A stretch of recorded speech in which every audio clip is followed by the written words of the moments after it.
Fala galera, tudo bem com vocês? Hoje estou aqui para trazer mais um pós-jogo aqui no canal. Corinthians 2, Barcelona de Guayaquil 0. No agregado, Corinthians 2, Barcelona de Guayaquil 3.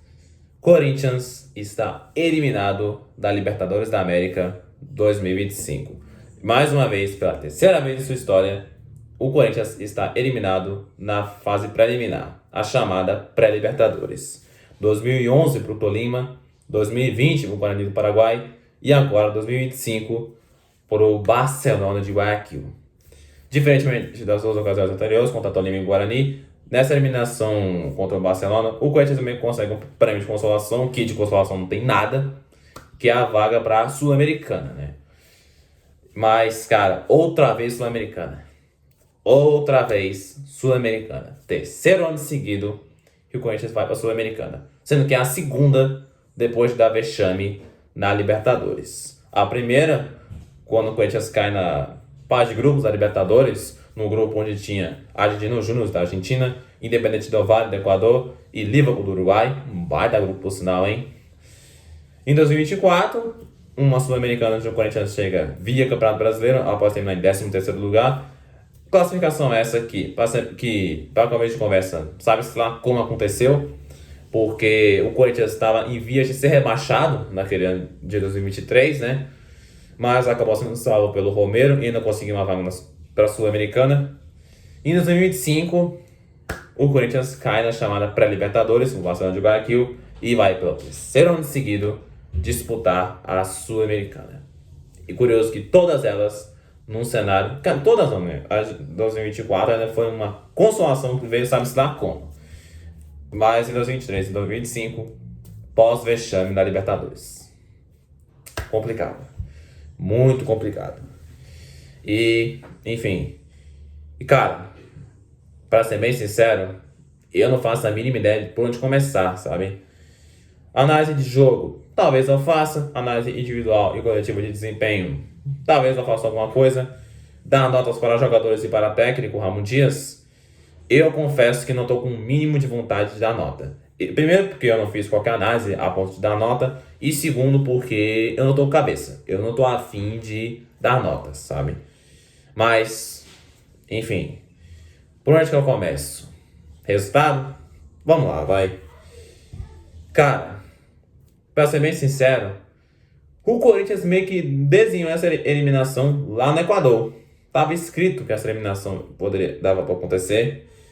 Inclusive, cara, eu como torcedor fiz a minha parte, eu acreditei, eu tive esperança, né? Afinal, ela é a última que morre. Inclusive, eu queria falar isso no pós-jogo de quarta-feira passada, mas eu acabei esquecendo. Que como torcedor eu farei minha parte, o que eu acabei fazendo.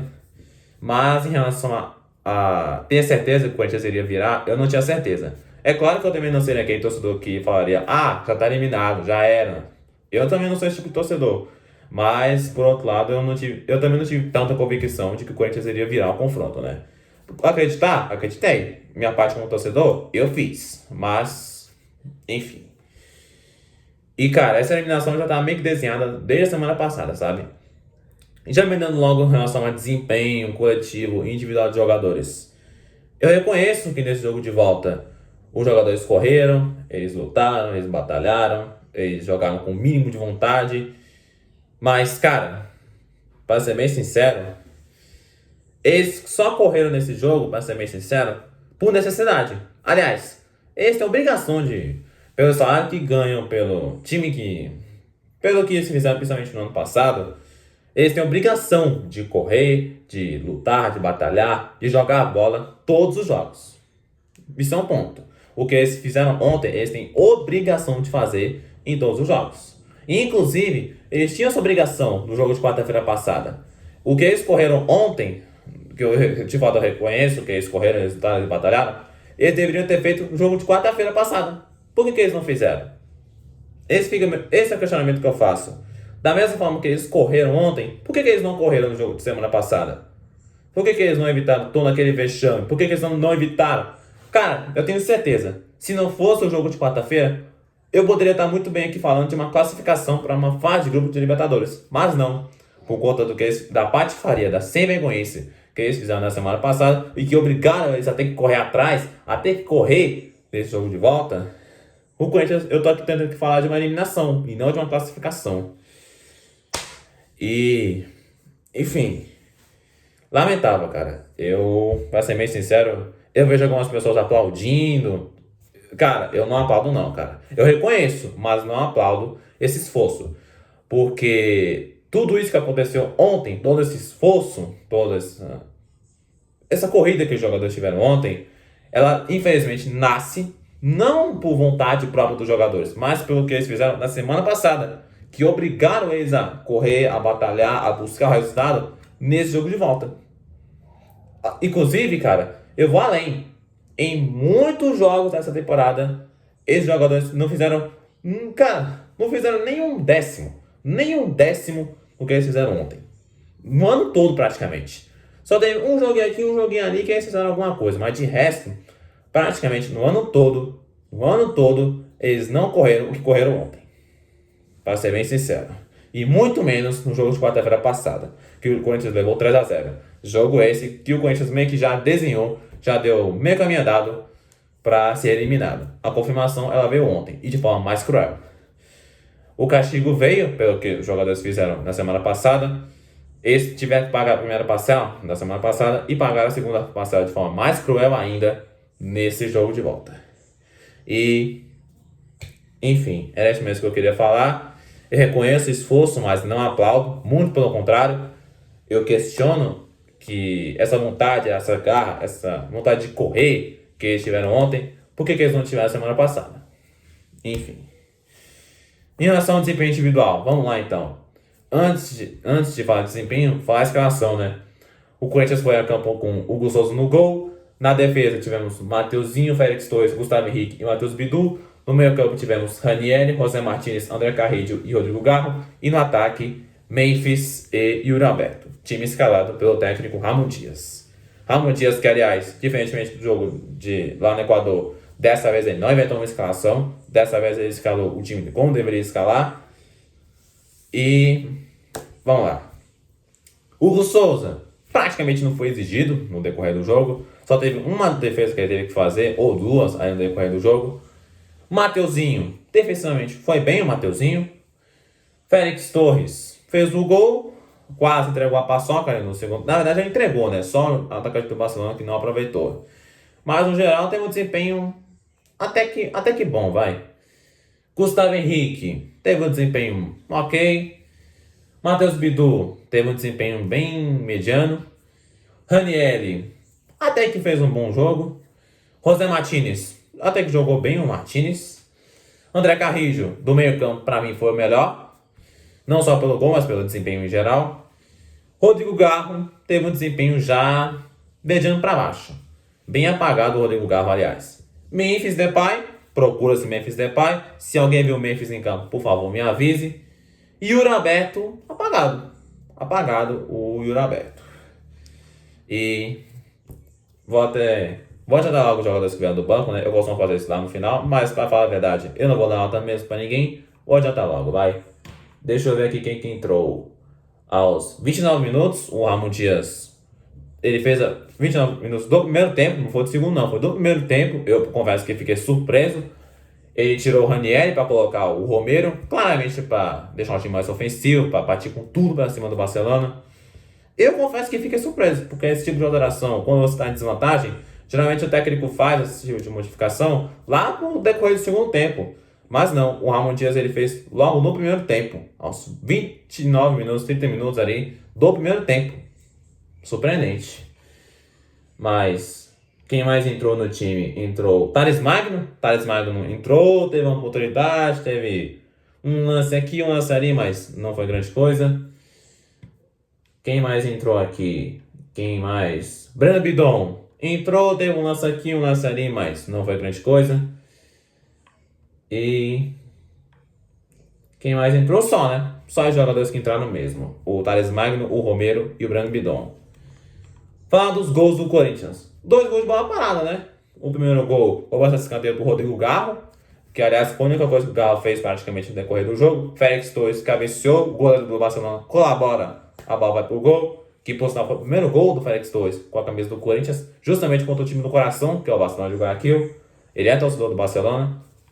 E o segundo gol, começa de escanteio na área, mais uma vez. A bola, algum jogador do Corinthians toca na bola de cabeça, a bola foi viajando, passou pelo Memphis, passou pelo goleiro Contreras, chega no Carrillo, cabeceia a bola pro gol. Gol esse que ainda foi checado pelo VAR, mas acabou vendo que o gol era legal, então o gol foi validado.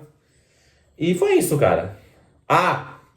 Aos 17 minutos, ali mais ou menos, do segundo tempo, ainda teve um jogador expulso do Barcelona. O Leonardo Souza, jogador brasileiro que está jogando no time equatoriano, ele foi expulso. Ele já tinha cartão amarelo por parar o contra-ataque, por uma falta que ele cometeu ali no começo do segundo tempo. Aí no decorrer do segundo tempo ainda, ele teve que parar um contra-ataque pro Corinthians. Nessa ele tomou o segundo amarelo e, consequentemente, o cartão vermelho e foi expulso. A partir daí, cara, o jogo ainda estava 1-0 pro Corinthians. O primeiro gol do Corinthians sai aos 40 minutos, aí mais ou menos, do primeiro tempo.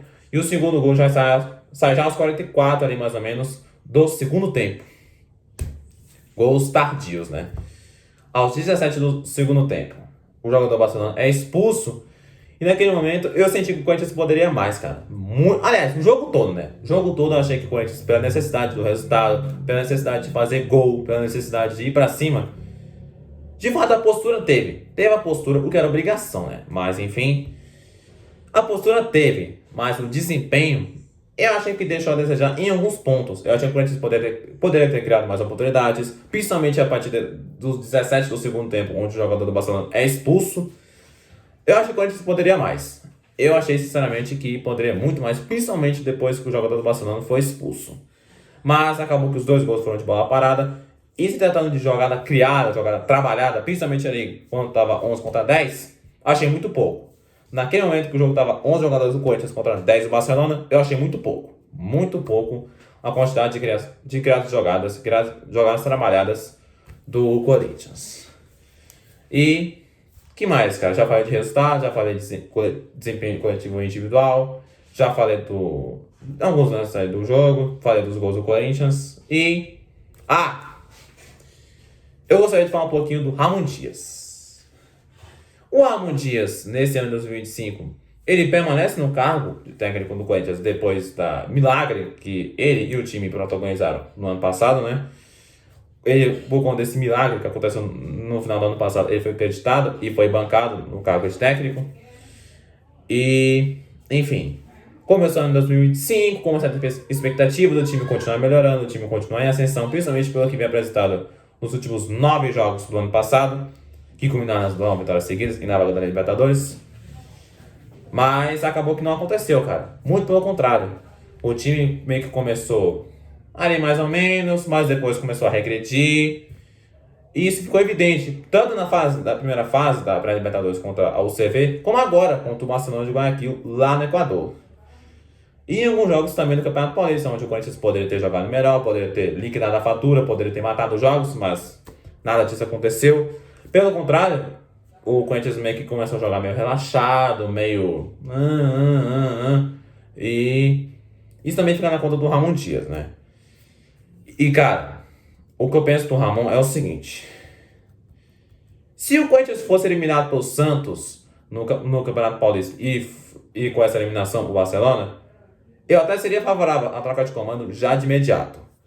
Mas como o Corinthians tem pela frente uma final de Campeonato Paulista contra o Palmeiras, final essa que o Corinthians não disputa há 5 anos, que inclusive, cara, uma coisa que eu esqueci de falar, no pós-jogo contra o Santos. Essa é a primeira cobertura aqui do canal de uma final do Corinthians. Eu que já falei de final de Flamengo, já falei de final de Atlético Mineiro, de Botafogo, de Racing da Argentina, de Cruzeiro. Mas do Corinthians, essa vai ser a primeira final da história desse canal, né? Primeira vez que eu falo de Corinthians numa final de campeonato nesse canal, né? E, enfim. Se o Corinthians fosse eliminado pelo Santos e fosse confirmar essa eliminação agora, a que acabou acontecendo, eu seria favorável à troca de comando, já de imediato. Levando em consideração que o Corinthians ficaria, o quê? Mais de 20 dias sem jogar? 20 não, né? Mais de 15, 20 dias ali, mais ou menos, sem jogar. Mas, cara, como tem pela frente uma final de Campeonato Paulista, eu sou a favor do seguinte. Se o Corinthians perder a final do Paulista com o Palmeiras, aí beleza, faz uma troca de comando e aí já fica na mão do Augusto, sabe? Se o Corinthians for campeão, aí a gente analisa a situação. Se o Corinthians for perder a final do Paulista, depender da maneira que perder, aí já podemos discutir uma troca de comando. Inclusive, dependendo do que acontecer nessa final, se o Corinthians for derrotado, talvez eu seja favorável à troca de comando. E, enfim, em relação ao Ramon Dias, eu vou deixar ele em stand-by. Ele fica de stand-by. E é isso, galera. Esse foi o vídeo, então. Espero que vocês tenham gostado. Se gostou, deixa o seu like, se inscreve no canal, ative o sininho de notificação para não perder nenhum vídeo. Compartilhe pra galera com o seu conteúdo. Um forte abraço, fique com Deus. Tamo junto, é nóis.